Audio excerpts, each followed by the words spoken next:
इस पार्ट में हम लोग कंसेप्ट ऑफ प्रोजेक्ट मैनेजमेंट और टैक्सोनॉमी ऑफ प्रोजेक्ट्स इसको देखेंगे, अर्थात what is meant by project management.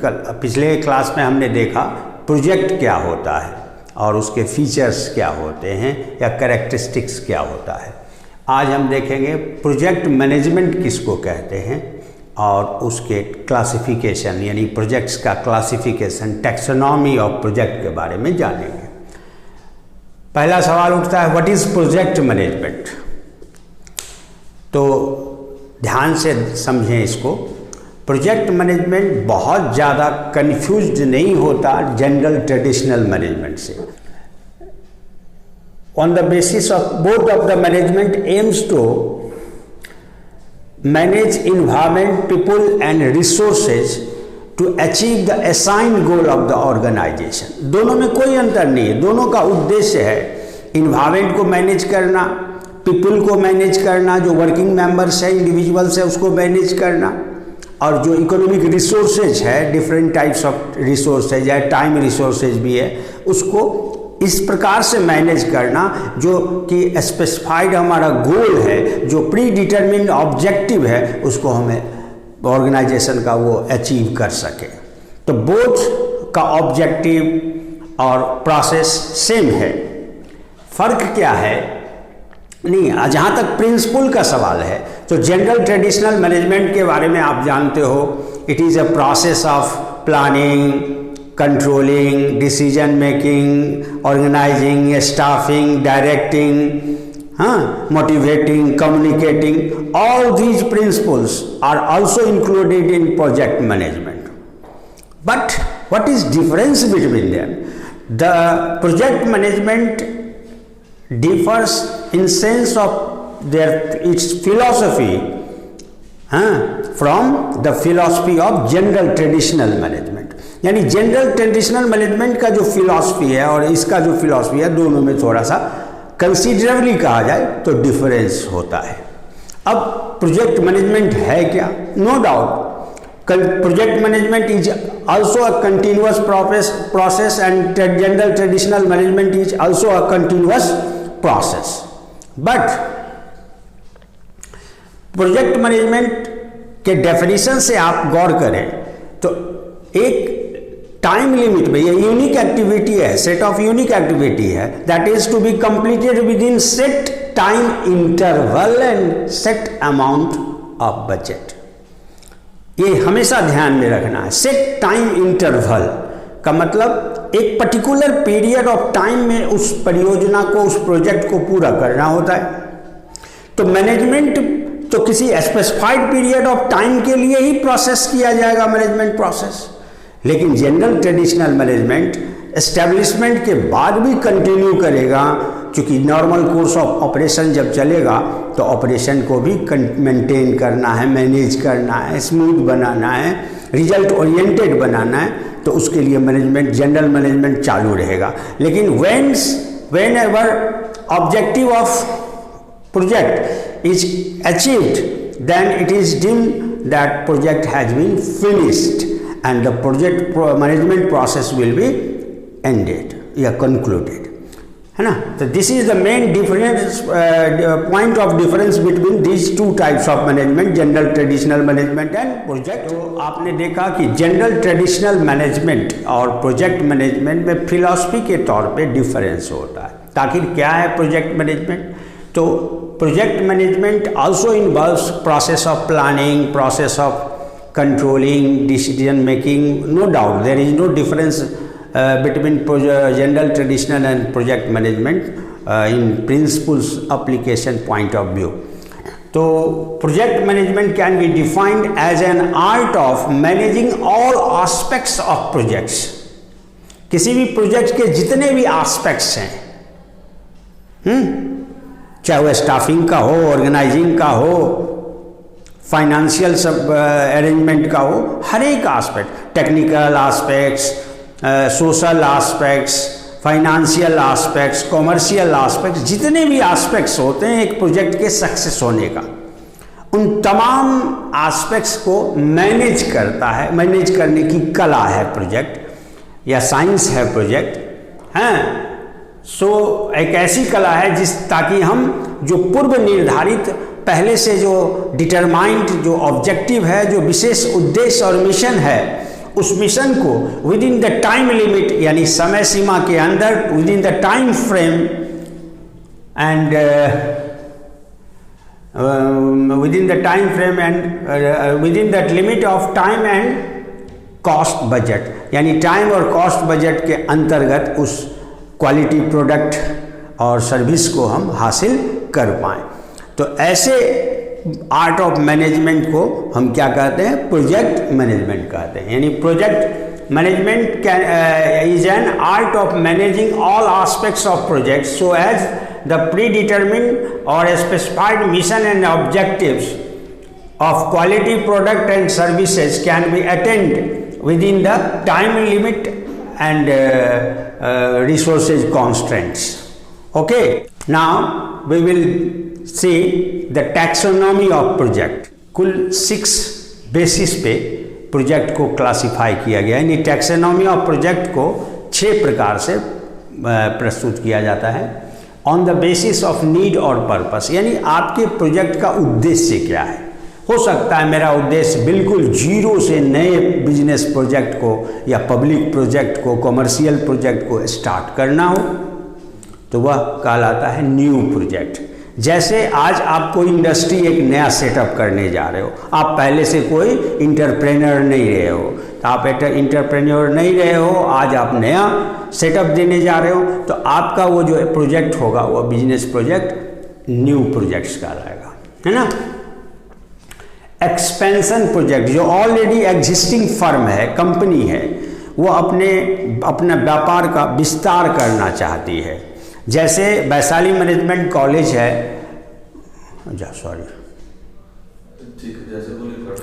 जैसे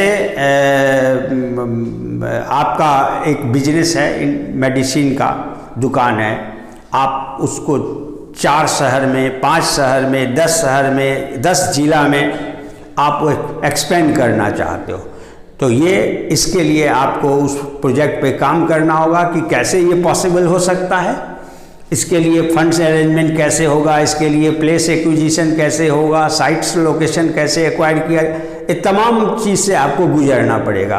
कोई ऐसा नहीं है कि रनिंग बिजनेस मिल रहा है उसको खरीद लें, है ना।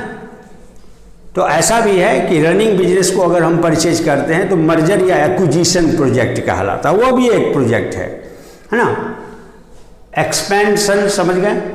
अब रिप्लेसमेंट प्रोजेक्ट, अगर मान लीजिए जो टेक्नोलॉजी हम पहले से अपना रहे हैं उस टेक्नोलॉजी को पुराना हो चुका है, अब नए युग का नया टेक्नोलॉजी आ गया। मान लीजिए आप सेमी ऑटोमेटिक मशीन का यूज कर रहे थे या टेक्नोलॉजी यूज कर रहे थे, अब ऑटोमेटिक आ चुका है, कंप्यूटराइज सिस्टम आ चुका है, तो उसको आप बदल रहे हो, तो उस पर भी हैवी इन्वेस्टमेंट होता है और टाइम टेकिंग जॉब होता है, तो वो कहलाएगा रिप्लेसमेंट प्रोजेक्ट। मॉडर्नाइजेशन प्रोजेक्ट, आप किसी संस्थान में काम कर रहे हो, वहाँ पढ़ाने का तरीका, या किसी एजुकेशनल इंस्टीट्यूशन में काम कर रहे हो, वहाँ पढ़ाने का जो बच्चों को बैठने का या क्लासरूम का जो मेंटेनेंस था वह बहुत पुराना हो चुका था, उसको एकदम मॉडर्न अप टू डेट करना है। तो उसके लिए आपके बैठने की व्यवस्था प्लस लैपटॉप और इलेक्ट्रॉनिक या डिजिटल फैसिलिटी हर सीट पे हो, एसी रूम हो, क्लासरूम हो, या अदर बहुत सारे जो क्वेश्चंस पूछने हैं उसके लाइक माइक वगैरह या बात करने का जो कुछ न कुछ इलेक्ट्रॉनिक तरीका वो हो, तो इस तरह से आप उसको मॉडर्नाइज करना चाहते हो, अप टू डेट करना चाहते हो, तो ऐसे प्रोजेक्ट को हम मॉडर्नाइजेशन प्रोजेक्ट कहते हैं। बैलेंसिंग प्रोजेक्ट, कभी कभी अक्सर यहाँ देखा जाता है कि कंपनी या फैक्ट्री में जो काम कर रहे डिफरेंट पार्ट में जॉब पूरा होता है, किसी प्रोडक्ट के फिनिश किया जाता है। जैसे मान लीजिए आप बर्तन या स्टील फैक्ट्री में काम कर रहे हो, तो स्टील फैक्ट्री में कटिंग होता है, कास्टिंग होता है, उसको पिघलाया जाता है, फिर उसको ढाला जाता है। तो इस प्रक्रिया में मान लीजिए फर्स्ट प्रक्रिया में आप ज़्यादा मजदूर का नंबर्स ऑफ मजदूर जो कैपेसिटी 50 का रखे हो, दूसरे में आप कम कर दियो, तीसरे में उससे भी कम कर दियो, फिर चौथे में बढ़ा दियो। तो ये सही प्रोपोर्शन अगर नहीं है, इनएफिशिएंट हो जा रहा है, तो उसके एफिशिएंसी को बढ़ाने के लिए आप उसके में जो जहाँ जहाँ कमी है उस सारे में नए वर्कर्स को, स्टाफ्स को नियुक्त करके उसको बैलेंस करोगे।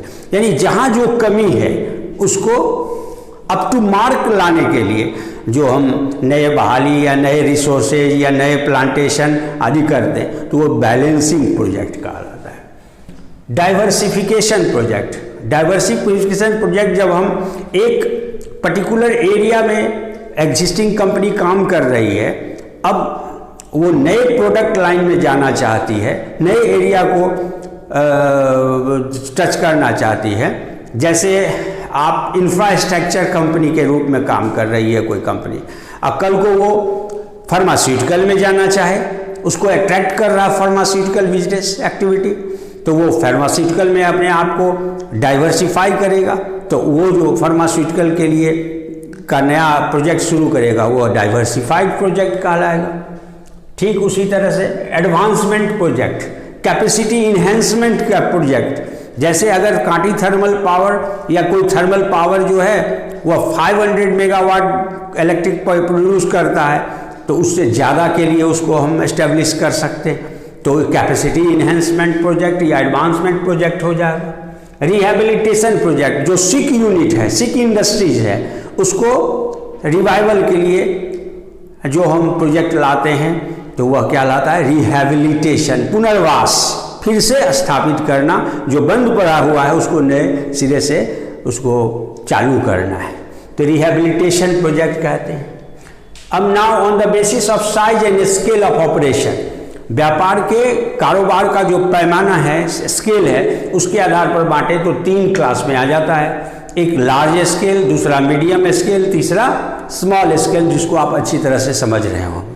यही 6 बेसिस है जिसके आधार पर आप प्रोजेक्ट को क्लासिफाई कर सकते हो। पहला था on the basis of need और पर्पस, दूसरा था on the basis of scale of operation and size, जिसमें 3 प्रकार का, मीडियम, लार्ज और स्मॉल स्केल।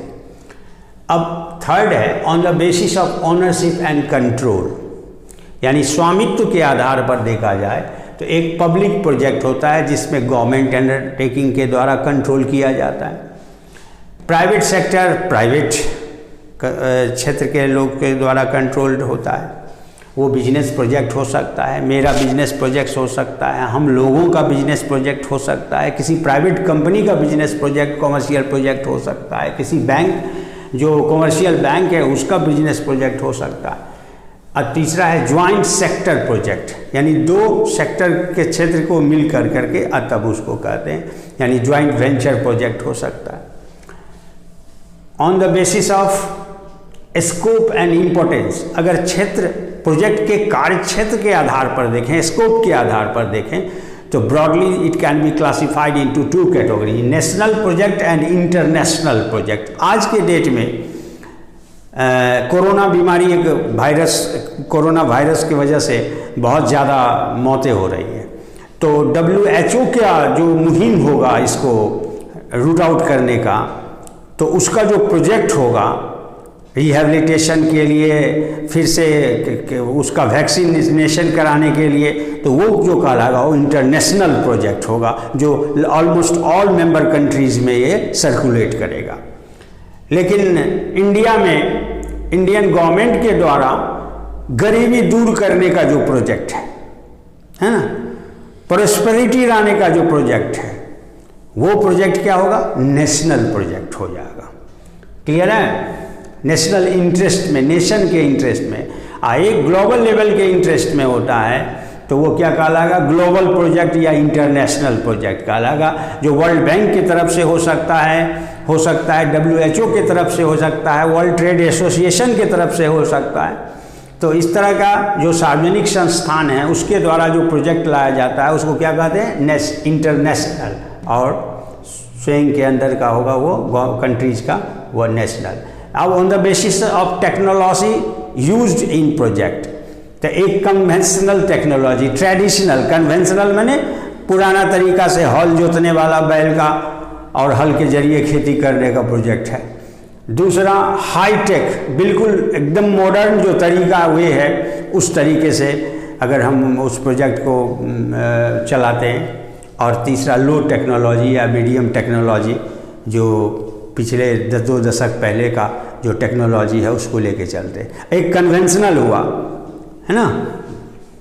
अब now on the basis of beneficiary, project से जो लाभान्वित होने वाले पक्ष हैं उसके हिसाब से देखें तो इंडस्ट्रियल प्रोजेक्ट यानी इंडस्ट्रियल ग्रोथ के लिए, इंडस्ट्रियल को बढ़ावा देने के लिए अगर हम कोई प्रोजेक्ट लाती है गवर्नमेंट तो वह इंडस्ट्रियल प्रोजेक्ट होगा या इंडस्ट्री सेटअप से रिलेटेड होगा। एंसिलरी प्रोजेक्ट हो सकता है बिजनेस, हम इंडस्ट्री को, बिजनेस को बढ़ावा देने के लिए जो सपोर्टिंग एलिमेंट्स है इंसिलरी प्रोजेक्ट कहलाता है। जैसे ट्रांसपोर्टेशन का कोई बिजनेस का प्रोजेक्ट हो सकता है डाक सेवा, कुरियर का, ये तरह का प्रोजेक्ट हो, या अदर जो सपोर्टिंग है किसको, इंडस्ट्री को सपोर्ट करने के लिए, ग्रोथ को बढ़ावा देने के लिए, या बैंकिंग का कोई प्रोजेक्ट लाते हैं तो वो सब एंसिलरी प्रोजेक्ट कहलाता है ना। नेक्स्ट है कंज्यूमर्स प्रोजेक्ट, यानी कंज्यूमर्स को प्रोडक्ट उपलब्ध कराना है, कि नया बिजनेस स्टार्ट कराना है तो कंज्यूमर्स प्रोडक्ट हो जाएगा। या कंज्यूमर्स को अधिक से अधिक लाभ पहुंचाएं ताकि अधिक से अधिक लोग हमारे कारोबार से जुड़ सके, इसके लिए जो प्रोजेक्ट लाया जाता है तो उसको कंज्यूमर्स प्रोजेक्ट। जैसे आज जियो जो है नया नया स्कीम, नया नया प्लान लाता है कि कंज्यूमर्स को हम बेनिफिट दे रहे हैं और उसके हिसाब से अपना बिजनेस को ग्रो करता है। Okay, thank you.